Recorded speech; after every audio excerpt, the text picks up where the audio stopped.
நம் தமிழ் மீடியா நேயர்களுக்கு வணக்கம். இன்று நம்முடன் ஆடிட்டர் மணிமாறன் அவர்கள் இருக்கிறாங்க. நிறைய இன்னைக்கு டேக்ஸ் பற்றி நிறைய பேருக்கு நிறைய டவுட் இருக்கும். அதை பற்றி நம்ம இன்னைக்கு தெரிஞ்சுக்க போகிறோம். வணக்கம் சார். வணக்கம் மேடம். இப்போ பார்த்தீங்கன்னா புதிய டேக்ஸ் பழைய டேக்ஸ் அப்படிங்கிற ஒரு விஷயத்தை வந்து நம்ம கேள்விப்படுறோம். ஏன்னா பழைய முறை இப்படி இருக்குது, புதிய முறை இப்படி இருக்குது, யாருக்கு எது வந்து உகந்ததாக இருக்கும் அப்படின்னு சொல்லிட்டு. பழைய முறை என்ன அப்படிங்கிறத கொஞ்சம் சொல்லுங்களேன். கண்டிப்பாக மேடம். ஸோ இப்போது நம்ம இன்கம் டேக்ஸை பொறுத்த வரைக்கும் பார்த்தீங்கன்னா ரெண்டு விதமான ரெஜிம் இருக்குது. ஓல்டு ரெஜிம் அப்புறமா நியூ ரெஜிம் அப்படின்னு சொல்லுவாங்க. இந்த ஓல்டு ரெஜிம் ஆக்சுவலாக நம்ம ரொம்ப வருஷமாகவே காலங்காலமாக இன்கம் டேக்ஸ் ஆக்ட்லேருந்தே பண்ணிகிட்ருக்கோம். அதில் இந்த ஓல்டு ரெஜிம்னா என்ன அப்படின்னு பார்த்தீங்கன்னா, ஒரு இண்டிவிஜுவல்ஸு 2,50,000 வரைக்கும் அவருடைய இன்கம் இருக்குது அப்படின்னா, இன்கம் அப்படிங்கிறது எதை சொல்லுவோம் அப்படின்னா, இப்போ நீங்கள் சேலரிடு பர்சனாக இருந்தால் உங்களுடைய salary income cross total income அப்படின்னு சொல்லுவோம். அது வந்து 250 இருக்குது அப்படின்னா அந்த வேல்யூ. இல்லை ஒரு பிஸ்னஸ் பண்ணுறாரு, நான் வந்து ஒரு பிஸ்னஸ் பண்ணிகிட்டு இருக்கேன் அப்படின்னா அவருடைய எக்ஸ்பென்சஸ் போக, இப்போது டேர்ன் ஓவர்னு சொல்லுவோம். ஒரு 25 லட்ச ரூபா அவர் டேர்ன் ஓவர் பண்ணியிருப்பார். அதில் ஒரு 20 லட்ச ரூபா இல்லை 22 லட்சமோ அவர் செலவு பண்ணியிருப்பார். அப்போ அந்த வரக்கூடிய ப்ராஃபிட்னு சொல்லுவோம். அந்த ப்ராஃபிட் வந்து 250க்கு மேலே இருக்குது அப்படின்னா அப்போ தான் அவருக்கு என்ன வரும்னா டேக்ஸுங்கிற கான்செப்டில் வருவார். இப்போ இந்த இடத்துல 2,50,000 இன்கம்க்கு மேலே அப்போ போகுதுன்னா மட்டும்தான் ஃபர்ஸ்ட் ஆஃப் ஆல் டேக்ஸ் வரும். 250க்கு உள்ளே இருக்குது அப்படின்னா டேக்ஸே வராது. இது வந்து நார்மல் இண்டிவிஜுவல்.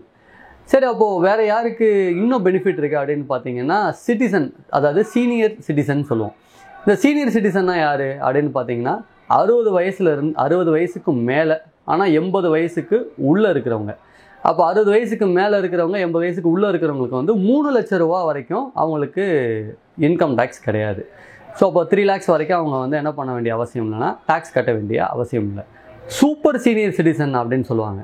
சூப்பர் சீனியர் சிட்டிசன்னா யார் அப்படின்னு பார்த்தீங்கன்னா 80 வயசுக்கு மேலே 80 வயசுக்கு மேலே இருக்கிறவங்க எல்லாத்தையும் சூப்பர் சீனியர் சிட்டிசன் சொல்லுவோம். அவங்களுக்கு வந்து அப் டு 5 lakhs வரைக்குமே என்ன கிடையாது அப்படின்னு பார்த்தீங்கன்னா இந்த இன்கம் டேக்ஸு கிடையாது. ஸோ அப்போ அந்த பேசிக் ஸ்லாப்பை வந்து இண்டிவிஜுவலை பொறுத்த வரைக்கும் இந்த மாதிரி மாறும். நார்மல் சிட்டிசன் அப்படின்னா அவங்களுக்கு வந்து 2,50,000 வரைக்கும் தான் ஸ்லாப்பு. அதுக்கு மேலே இன்க்ரீஸ் ஆயிடுச்சுன்னா டேக்ஸ் வந்துடும்.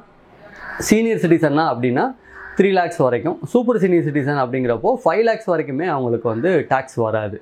ரைட். இப்போ நார்மல் இண்டிவிஜுவலை பொறுத்த வரைக்கும் 250க்கு மேலே போயிடுச்சு, அவர் 5 lakhs வரைக்கும் அவருடைய இன்கம் இருக்குது அப்படின்னா டேக்ஸ் ரேட் வந்து 5%. பட் இதுக்குமே கவர்மெண்ட் என்ன பண்ணியிருக்காங்க அப்படின்னா டேக்ஸ் ரிபேட் அப்படின்னு சொல்லி கொடுத்துறாங்க.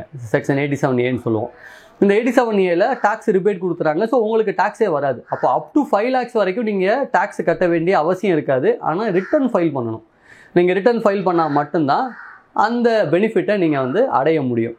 இப்போது சார் நான் என்னோடய டேர்ன் ஓவர் வந்து 250க்கு மேலே போயிடுச்சு, அதாவது உங்களுடைய கிராஸ் இன்கம் வந்து 250க்கு மேலே போயிடுச்சு, இப்போ நான் ஜிஎஸ்டி இன்கம் டேக்ஸ் ஃபைல் பண்ணணுமா அப்படின்னா டெஃபினட்டாக நீங்கள் இன்கம் டேக்ஸ் ஃபைல் பண்ணி தான் ஆகணும்.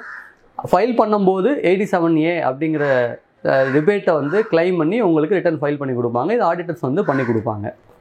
சரி, அடுத்த ஸ்லாப் என்ன அப்படின்னு பார்த்தீங்கன்னா 5 lakhsக்கு மேலே உங்களுடைய இன்கம் ஜாஸ்தி இருக்குது, அன்டில் 10 lakhs வரைக்கும் உள்ளே இருக்குது அப்படின்னா ஸ்ட்ரைட்டாகவே 20% வந்து அட்ராக்ட் ஆகும்.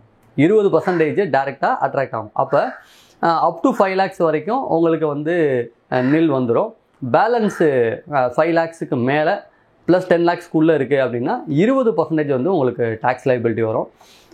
அதுக்கு மேலே 10 lakhsக்கு மேலே இருக்கிற எந்த இன்கமாக இருந்தாலும், ஸோ உங்களோட இன்கம் ஜாஸ்தி ஆகுது அப்படின்னா 30% வந்து ஸ்லாப் ரேட் வரும். அப்போது 5, 20 அதுக்கப்புறம் 30% இந்த மாதிரி தான் நீங்கள் உங்களுடைய இன்கம் டேக்ஸை நீங்கள் வந்து அரைவ் பண்ணணும். ஸோ அப்போ அந்த ஸ்லாப் ரேட் பேசிஸில் உங்களுக்கு இன்கம் டேக்ஸ் கம்ப்ளீட் பண்ணுவாங்க. இதை தாண்டி வந்து உங்களுக்கு என்ன இருக்குன்னா டிடக்ஷன்ஸ்லாம் உண்டு. சார் எனக்கு 80C டிடக்ஷன்ஸ் இருக்கா, அப்புறம் 80D டிடக்ஷன்ஸ் இருக்கா, இதெல்லாம் போக தான் இந்த இன்கம்மே கம்ப்ளீட் பண்ணுவாங்க. அப்போ உங்களுக்கு வந்து LIC இருக்குது, நீங்கள் வந்து ஹவுசிங் லோன் வாங்கியிருக்கீங்க, பிரின்சிபல் பேமெண்ட் இருக்குது, ஸ்கூல் ஃபீஸ் கட்டியிருக்கீங்க, PF கட்டியிருக்கீங்க, இதெல்லாம் டிடக்ஷன் பண்ணதுக்கு அப்புறமா தான் இந்த வேல்யூவை நம்ம அரைவ் பண்ணுவோம். அந்த வேல்யூலேருந்து தான் நம்ம வந்து டேக்ஸை வந்து கம்ப்ளீட் பண்ணுவோம். ஸோ இது வந்து ஓல்டு ரிஜிம் பற்றி.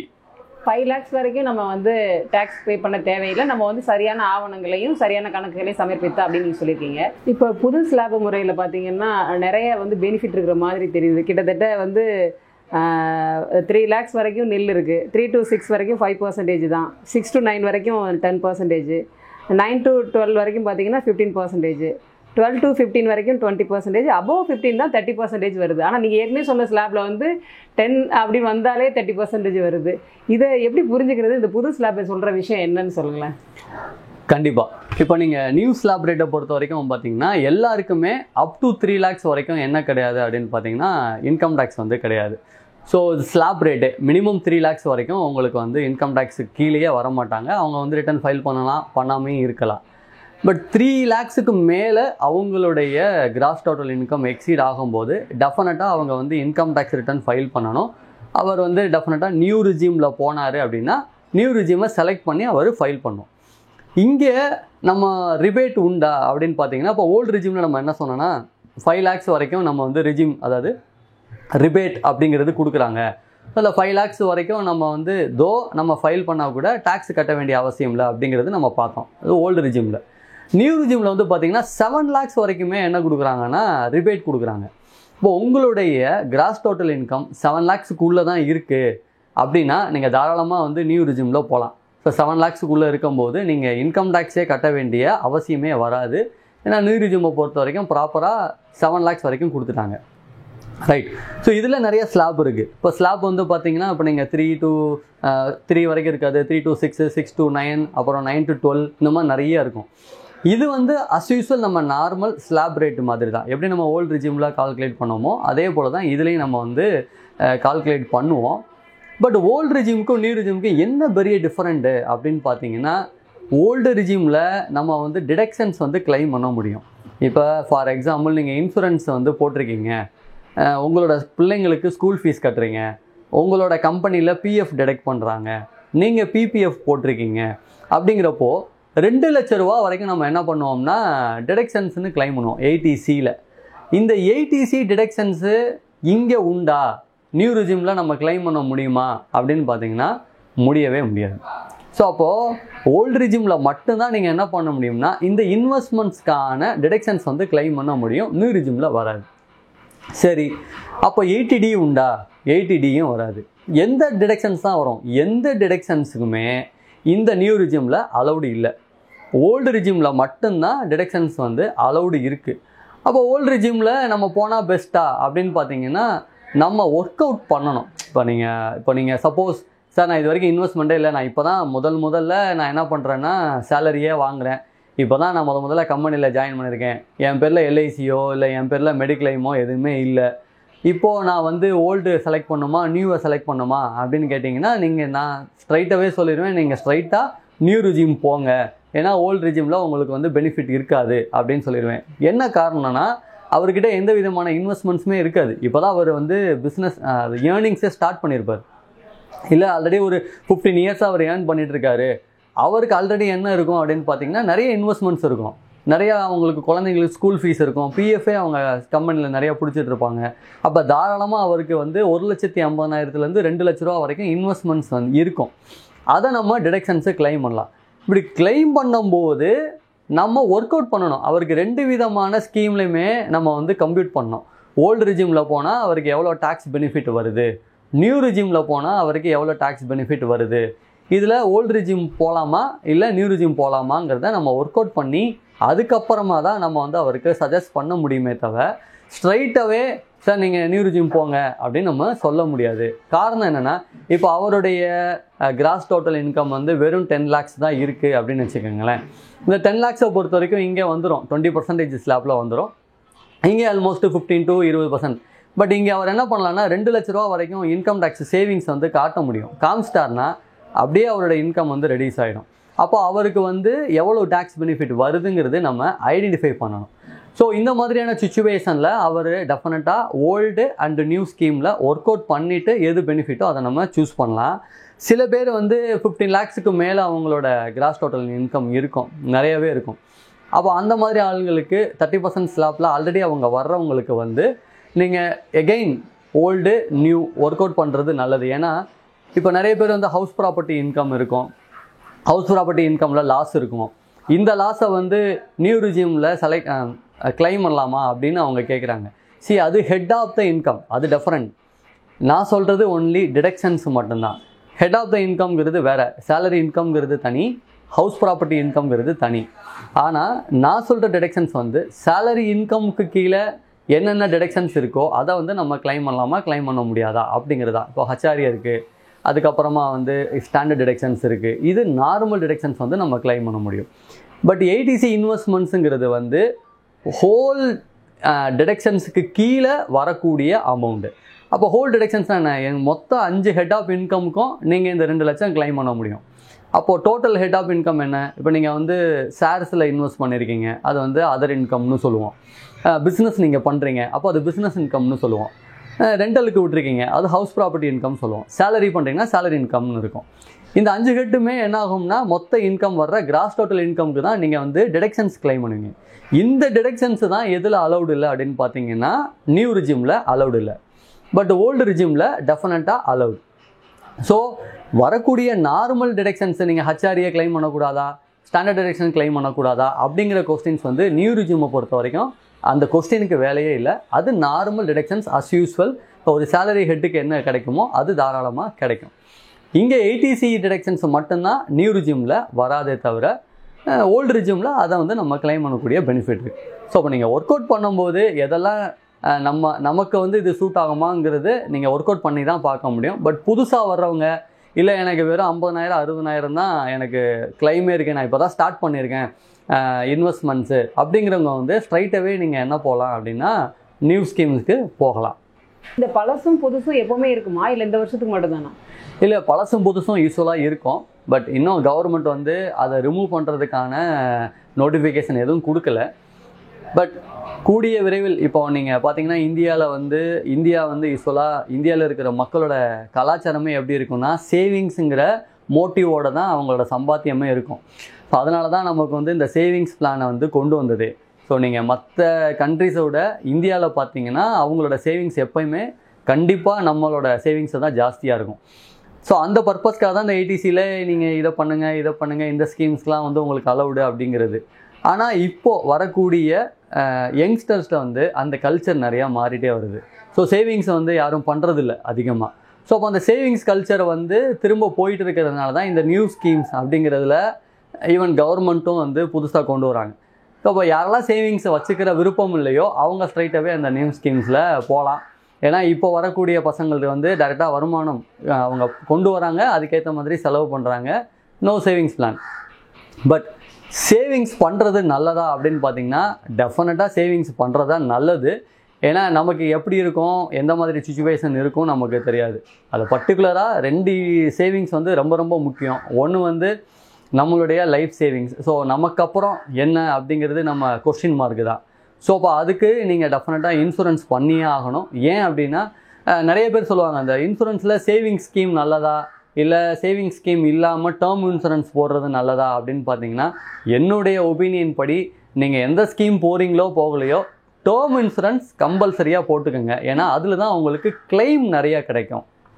கம்மியான அமௌண்ட்டில் அதிகமான பெனிஃபிட் வந்து உங்களுக்கு கிடைக்கும். இப்போ டேர்ம் இன்சூரன்ஸ்னால் என்ன அப்படின்னு பார்த்தீங்கன்னா இட்ஸ் லைக் கிட்டத்தட்ட மெடிக்ளைம் மாதிரி தான். நமக்கு ஏதாவது ஒன்று ஆனால் மட்டும்தான் பணம் வரும். பட் இந்த மெச்சூரிட்டி ஆனவொடனே பணம் வருமானா வராது. பட் அந்த டேர்ம் இன்சூரன்ஸ் நீங்கள் 25,000 30,000 நீங்கள் சப்போஸ் நீங்கள் 25 வயசு 30 வயசில் இருக்கீங்க அப்படின்னா 30 வயசில் இருக்கக்கூடிய நீங்கள் டேர்ம் இன்சூரன்ஸ் போட்டிங்கன்னா மேக்ஸிமம் பார்த்தீங்கன்னா 35,000 தான் வரும். ஆனால் 1 கோடி ரூபா வரைக்கும் நீங்கள் இன்சூர் பண்ண முடியும் ஒரு வருஷத்துக்கே. சேவிங்ஸ் பிளானில் போனீங்க அப்படின்னா ஒரு வருஷத்துக்கு 80,000 வரைக்கும் நீங்கள் பேமெண்ட் பண்ணுவீங்க. ஆனால் 25 லட்ச ரூபா தான் அந்த டேர்மோட பாலிசியே இருக்கும். ஸோ எது முக்கியம் அப்படின்னு பார்த்தீங்கன்னா டேர்ம் இன்சூரன்ஸ் ரொம்ப இம்பார்ட்டன்ட். ரெண்டாவது ரொம்ப முக்கியம் என்னென்னா மெடிக்ளைம். ஏன்னா மருத்துவ செலவு வந்து இன்றைக்கி இருக்கிற நிலைமைக்கு வந்து பார்த்திங்கன்னா ரொம்ப ஜாஸ்தி தான். ஸோ இப்போது இங்கே ஹாஸ்பிட்டலில் போய் ஜஸ்ட் அட்மிட் ஆனாலே 3 lakhsலேருந்து 5 lakhs வரைக்கும் நமக்கு வருது.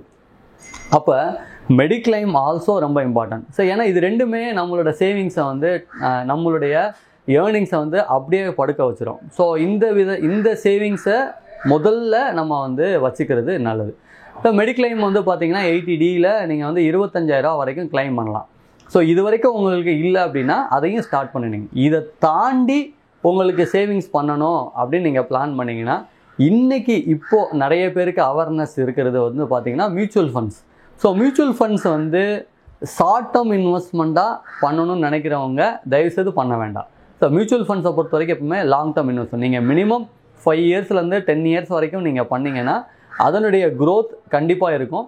அண்ட் நிறைய பேர் ஷேர்ஸில் வந்து இன்வெஸ்ட் பண்ணணும்னு நினைப்பாங்க. பட் ஷேர்ஸில் இன்வெஸ்ட் பண்ணுறவங்களுக்கு இன்கம் டேக்ஸில் பெனிஃபிட் உண்டா அப்படின்னு பார்த்தீங்கன்னா கிடையாது. நீங்கள் மியூச்சுவல் ஃபண்ட்ஸில் இன்வெஸ்ட் பண்ணியிருக்கீங்க, அதுக்கும் டாக்ஸ் பெனிஃபிட் இருக்கக்கூடிய மியூச்சுவல் ஃபண்டில் நீங்கள் இன்வெஸ்ட் பண்ணியிருந்தால் மட்டும்தான் இங்கே வந்து நீங்கள் கிளைம் பண்ண முடியும். இதை மியூச்சுவல் ஃபண்ட் சொல்லிட்டோம், இன்சூரன்ஸ் சொல்லிட்டோம். இதை தாண்டி வேறு என்ன இருக்குது அப்படின்னு பார்த்தீங்கன்னா, ஃபார் எக்ஸாம்பிள் இப்போ நீங்கள் வந்து ஒரு வீடு வாங்குறீங்க அப்படின்னா அந்த ஹவுசிங் லோனுக்கு பிரின்சிபல் நீங்கள் பேமெண்ட் பண்ணுறத நம்ம வந்து இங்கே கிளைம் பண்ண முடியும். உங்களோட எம்ப்ளாய்மெண்ட்டில் உங்கள் எம்ப்ளாயர் என்ன பண்ணுவார் அப்படின்னா பிஎஃப் அப்படிங்கிற ஒரு அமௌண்ட் வந்து டிடெக்ட் பண்ணுவார். அதுக்குமே உங்களோட சேவிங்ஸ் தான். இதை தாண்டி நான் இல்லை சார் நான் எம்ப்ளாயி கிடையாது, நான் பிஸ்னஸ் பண்ணுறேன் அப்படின்னா நீங்கள் பிபிஎஃப்னு ஒன்று இருக்குது, பப்ளிக் ப்ராவிடென்ட் ஃபண்டுன்னு. அதில் நீங்கள் வந்து தாராளமாக பணத்தை வந்து நீங்கள் பண்ணுறதா போஸ்ட் ஆஃபீஸ்லேயும் பண்ணலாம். Punjab national bank, state bank of India இவங்களுமே அந்த பப்ளிக் ப்ராவிடென்ட் ஃபண்ட் வந்து கொடுக்குறாங்க. நீங்கள் அதுலேயுமே வந்து தாராளமாக பணத்தை வந்து இன்வெஸ்ட் பண்ணலாம். அது நல்ல ரிட்டர்ன்ஸ் இருக்குங்கிறத விட உங்களுக்கு அது பெனிஃபிட். அது நீங்கள் லாக்இன் பீரியட் இருக்குது, உங்களோட ஏஜுக்கு அப்புறம் தான் அதை எடுக்கவே முடியும். ஸோ அது உங்களுக்கு யூஸ்ஃபுல்லாக இருக்கும். செல்வ மகள் சேமிப்பு திட்டம், அவர் பொன்மகன் சேமிப்பு திட்டமெல்லாம் இருக்குது இல்லையா, இதுக்கும் நீங்கள் வந்து இன்வெஸ்ட் பண்ணலாம். இந்த பணத்துக்கும் வந்து டெஃபினட்டாக உங்களுக்கு வந்து 80C கிளைம் உண்டு. இதை தவிர நிறையா இருக்குது, என்எஸ்சி இருக்குது, கேவிசி, இந்த மாதிரி நிறையா கிசான் விகாஸ் பாத்திரான்னு சொல்லுவாங்க. ஸோ இது எல்லாமே உண்டு. எப்பப்போ வந்து பேங்க்கோ இல்லை போஸ்ட் ஆஃபீஸோ வந்து ரிலீஸ் பண்ணும்போது நீங்கள் வாங்கிக்கலாம். இப்போது போஸ்ட் ஆஃபீஸில் வந்து இந்த திடீர்னு சில சமயங்களில் வந்து கோல்டெல்லாம் பத்திரம் மாதிரி கொடுப்பாங்க இல்லையா, நம்ம வாங்கிக்கலாம். பட் அங்கே தான் காயின் மாதிரி ஒன்று இது பண்ணுவாங்க. அதுக்கெல்லாம் வந்து சேவிங்ஸ் உண்டா? இல்லை, அந்த சேவிங்ஸ்க்கெலாம் வந்து உங்களுக்கு வந்து டிடக்ஷன்ஸ் கிடைக்காது. அது வந்து கோல்டன் நம்ம வந்து பாண்ட் அது. ஸோ கோல்டு பாண்டாகவும் வந்து உங்களுக்கு கொடுப்பாங்க, இல்லைனா கோல்டு காயினாகவும் விற்பாங்க. அதுக்கான பெனிஃபிட் வந்து you will get a return, அவ்வளோதானே. அது ஒரு சேவிங்ஸ் தான். ஆனால் அது வந்து டேக்ஸ் சேவிங்ஸ் ஸ்கீமில் வராது. பட் இன்ஃப்ராஸ்ட்ரக்சர் பாண்டுன்னு தனியாக இருக்குது. என்பிஎஸ் பாண்டு, இன்ஃப்ராஸ்ட்ரக்சர் பாண்டுன்னு சொல்லுவாங்க. இது வந்து பார்த்திங்கன்னா எக்ஸ்ட்ரா 50,000 வரைக்கும் உங்களுக்கு என்ன பண்ண முடியும்னா டிடக்ஷன்ஸ் வந்து கிளைம் பண்ண முடியும். ஸோ யூஸ்வலாக 1,50,000 தான் உங்களோட லிமிட். அந்த 150 தாண்டி பேலன்ஸ் 50,000 உங்களுக்கு வேணும் அப்படின்னா இன்ஃப்ராஸ்ட்ரக்சர் பாண்டோ இல்லை என்பிஎஸ் கீழேயோ நீங்கள் இன்வெஸ்ட் பண்ணிங்கன்னா எக்ஸ்ட்ரா 50,000 வந்து நீங்கள் கிளைம் பண்ணலாம். அது தவிர ஸ்கூல் ஃபீஸ் கட்டுறதுக்கும் உண்டு. ஸ்கூல் ஃபீஸில் எல்லா ஃபீஸும் உண்டா அப்படின்னு பார்த்தீங்கன்னா கிடையாது. டியூஷன் ஃபீஸு நீங்கள் என்ன கட்டுறீங்களோ, இப்போ நீங்கள் ஸ்கூல் போகிறீங்க இல்லை உங்கள் காலேஜில் பசங்களை நீங்கள் வந்து சேர்க்குறீங்க, அவங்க வந்து ஒரு பெரிய ரெசிப்ட் கொடுப்பாங்க. அதில் புக் ஃபீஸ் இருக்கும், அப்புறமா வந்து டிரான்ஸ்போர்ட் ஃபீஸ் இருக்கும், யூனிஃபார்ம் ஃபீஸ் இருக்கும், அதுக்கப்புறம் நிறைய டொனேஷன்ஸ் இருக்கும். இதெல்லாம் நீங்கள் கிளைம் பண்ண முடியாது. அதில் டியூஷன் ஃபீஸ்னு ஒன்று இருக்கும். அந்த அமௌண்ட்டு மட்டும்தான் நீங்கள் என்ன எடுக்க முடியும்னா கிளைமாக அதை பண்ண முடியும். ஸோ அப்போ டிடக்ஷன்ஸுக்கு வந்து டியூஷன் ஃபீஸ் எவ்வளோ இருக்குது, அது 2 குழந்தைகளுக்கு மட்டும்தான் அலோடு. இப்போ நீங்கள் 2 குழந்தைங்க இருக்காங்க, அந்த 2 குழந்தைகள் இருக்கும். சில பேர் 3 குழந்தைங்க இருப்பாங்க, 3 குழந்தைகள் எடுத்துக்க முடியுமானா எடுத்துக்க முடியாது. ஸோ 2 குழந்தைகளுக்கு மட்டும் நீங்கள் எடுத்துக்கலாம். இப்போ 3 குழந்தைங்க இருக்கிற வீட்டில் ஒவ்வொரு தடவையும் 2 குழந்தைக்கு கொடுத்துக்கலாமா, இல்லை ஒரு தடவை கொடுக்குறது தான் அடுத்தடுத்து எப்போவுமே கொடுக்கணுமா? இல்லை, அதாவது அதுலேயும் கிளியராக சொல்லியிருக்காங்க, யார் சீனியரோ அந்த ஃபஸ்ட்டு 2 சீனியருக்கு நீங்கள் கொடுக்குற மாதிரி இருக்கும். ஸோ அப்போ முதல்ல இருக்கக்கூடிய 2 குழந்தைங்களோட டியூஷன் ஃபீஸ் மட்டும் allowed. Okay okay okay. So அந்த மாதிரியான சட்டத்திட்டங்கள் இருக்குது. இப்போ பிஸ்னஸ் பண்ணுறவங்க ஆல் ஓவராக டர்ன் ஓவர் வந்து ஒரு 10 lakhs வச்சுருக்காங்கன்னு வைங்களேன். பட் அதில் அவங்க இன்கம்னு பார்த்தீங்கன்னா, இப்போது உதாரணத்துக்கு ஒரு பப்ளிகேஷனில் இருக்கிறாங்க, இல்லை ஒரு வந்து ஒரு டிசைனிங் சென்டரில் இருக்காங்க அப்படிங்கிறப்போ, இப்போ அதில் வந்து அவங்களுடைய டிரான்சாக்ஷன் பார்த்தீங்கன்னா நிறைய இருக்கும். பட் அவங்களோட இன்கம்னு பார்த்தீங்கன்னா ரொம்பவே கம்மியாக தான் இருக்கும். ஒரு 2 lakhs சம்திங் இல்லை 3 lakhs தான் இருக்கும். ஆனால் டர்ன் ஓவர்னு பார்த்தீங்கன்னா ஆல் ஓவராக நீங்கள் டிரான்சாக்ஷன் பார்த்தீங்கன்னா 15 lakh அந்த மாதிரி கூட வர்றதுக்கு வாய்ப்பு இருக்கும். இப்போ இவங்களுக்கு எந்த சேவிங்ஸுமே இல்லை அப்படின்னா, இப்போ இவங்களுடைய இன்கம் மட்டும் நம்ம காட்டினா போதுமா, இல்லை இவங்களுக்கு ஏதாவது சேவிங்ஸ் நீங்கள் ஏதாவது ஆலோசனை சொல்ல முடியுமா? இப்போ பிஸ்னஸ் பண்ணுறவங்க இப்போ நிறையா ஃப்ரீலான்சிங் நீங்கள் சொல்கிற மாதிரி நிறைய பேர் ஃப்ரீலான்சராக ஒர்க் பண்ணுறாங்க. ஈவன் இப்போ நீங்கள் ஆன்லைனில் வந்து நிறையா அவங்க வந்து பிஸ்னஸ் பண்ணி கொடுக்குறாங்க. அவங்களுக்கு வந்து ஃபாரின் கண்ட்ரீஸ்லேருந்து கூட பணம் ரெமிட்டன்ஸ் ஆகுது. அண்ட் ஈவன் லோக்கலில் இருக்கக்கூடியவங்களுக்கே 3-4 இடத்துல ஒர்க் பண்ணுறாங்க, பணம் ரிசீவ் பண்ணுறாங்க. டர்ன் ஓவர் வந்து பார்த்திங்கன்னா 10 லட்சம், 15 லட்சம், 20 லட்சம் வரை வருது. பட் அதில் அவங்களுக்கு கிடைக்கிறது என்னமோ 2 லட்சமோ 3 லட்சமோ தான் கிடைக்குதுன்னு வைங்களேன். இப்போது எப்படி நம்ம எடுப்போம் அப்படின்னா, டோட்டலாக நீங்கள் பணம் எவ்வளோ ரிசீவ் பண்ணீங்க, உங்களுக்கு என்ன அதில் செலவாச்சு, பேலன்ஸ் என்ன இருக்குது, அந்த வேல்யூக்கு தான் நம்ம இன்கம் டேக்ஸ் கட்ட போகிறோம். இப்போ இந்த இடத்துல நான் 15 லட்சம் வந்திருக்கு, நான் 13 லட்ச ரூபா செலவு பண்ணிட்டேன், என்னோடய டர்ன் ஓவர் வெறும் 2 லட்சம் தான், நான் ஏன் இன்கம் டேக்ஸ் ரிட்டர்ன் ஃபைல் பண்ணோம் அப்படின்னு ஒரு கொஸ்டின் மார்க் வரும். நீங்கள் தான் சொல்லிட்டீங்களே 250க்கு மேலே போனால் தான் இன்கம் டேக்ஸ் ரிட்டர்னே அப்ளிகபிள் ஆகும், இல்லைனா ஆகாதுன்னு. பட் இந்த 250 தான் உங்களோட இன்கம் அப்படிங்கிறது கவர்மெண்ட்டுக்கு தெரியாது. கவர்மெண்ட்டுக்கு பொறுத்த வரைக்கும் என்னென்னா அவங்களுக்கு 15 லட்சம் பேங்க் அக்கௌண்ட்டில் கிரெடிட் ஆகிருக்குங்கிறது மட்டும்தான் தெரியும். அவங்க என்ன பண்ணுவாங்க, உங்களுக்கு நோட்டீஸ் அனுப்புவாங்க, நீங்கள் ரிட்டர்ன் ஃபைல் பண்ணலைன்னா 15 லட்ச ரூபா இந்த வருஷம் நீங்கள் ரிசீவ் பண்ணியிருக்கீங்க, ஆனால் நீங்கள் இன்கம் டேக்ஸ் ரிட்டர்ன் ஃபைல் பண்ணலை ஏன் அப்படின்னு சொல்லி கேள்வி கேட்பாங்க. அப்போது உங்களுக்கு 5 லட்ச ரூபாய்க்கு மேலே, என்ன கேட்டால் 2.5 லட்ச ரூபாய்க்கு மேலே உங்களோட பேங்க் அக்கௌண்ட்டில் பணம் கிரெடிட் ஆகுது அப்படின்னா நீங்கள் டெஃபினட்டாக இன்கம் டேக்ஸ் ரிட்டர்ன் ஃபைல் பண்ணுறது நல்லது. ஸோ இப்போ பிஸ்னஸ் பர்சனுக்குன்னு தனியாக இருக்குது, ITR 4ன்னு இருக்குது. நீங்கள் உங்கள் ஆடிட்டரையோ இல்லை உங்கள் கன்சல்டண்ட்டையோ கேட்டிங்கன்னா அவங்க வந்து கிளியராக சொல்லுவாங்க எந்த செக்ஷன்ஸ் கீழே உங்களோட ரிட்டர்னை காமிச்சா பெட்டராக இருக்கும் அப்படிங்கிறது அவங்க சொல்லுவாங்க. ஏன்னா இதில் வந்து 44ADன்னு ஒரு செக்ஷன் இருக்குது, 44ADAன்னு ஒரு செக்ஷன் இருக்குது. நார்மல் ப்ரொவிஷனில் இன்கம் டேக்ஸ் கட்டக்கூடிய அளவுக்கும் ப்ரொவிஷன் இருக்குது. ஸோ இப்போ நீங்கள் 44ADனா மொத்த டேர்ன் ஓவருக்கே 8%லேருந்து 6%லேருந்து 8% காமிச்சா போதும். இல்லை நீங்கள் ப்ரொஃபஷனலில் இருக்கீங்க அப்படின்னா ஸ்ட்ரைட்டாகவே 50% வந்து நீங்கள் காமிக்கிற மாதிரி இருக்கும்.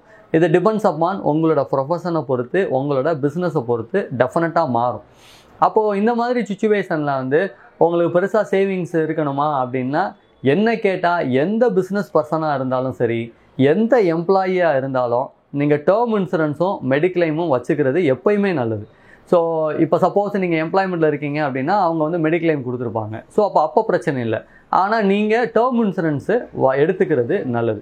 டேர்ம் இன்சூரன்ஸ் அட்லீஸ்ட் 1 crore நீங்கள் எடுத்துக்கிட்டிங்கன்னா, சின்ன வயசுலேயே எடுத்துட்டிங்கன்னா, இப்போ நீங்கள் 25 வயசில் வேலை ஸ்டார்ட் பண்ணுறீங்கன்னா 25 ஏஜில் நீங்கள் டேர்ம் இன்சூரன்ஸ் எடுக்கும்போது உங்களுடைய ப்ரீமியம் வேல்யூ ரொம்ப கம்மியாக இருக்கும்.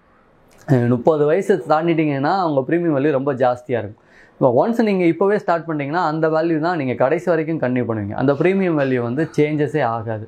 ஸோ அப்போ ஃப்ரம் த பிகினிங்லேயே நீங்கள் டேர்ம் இன்சூரன்ஸ் எடுக்கிறது நல்லது. அதுக்கப்புறம் ஸ்லோவாக நீங்கள் வந்து சேவிங்ஸ் ஸ்டார்ட் பண்ணலாம்.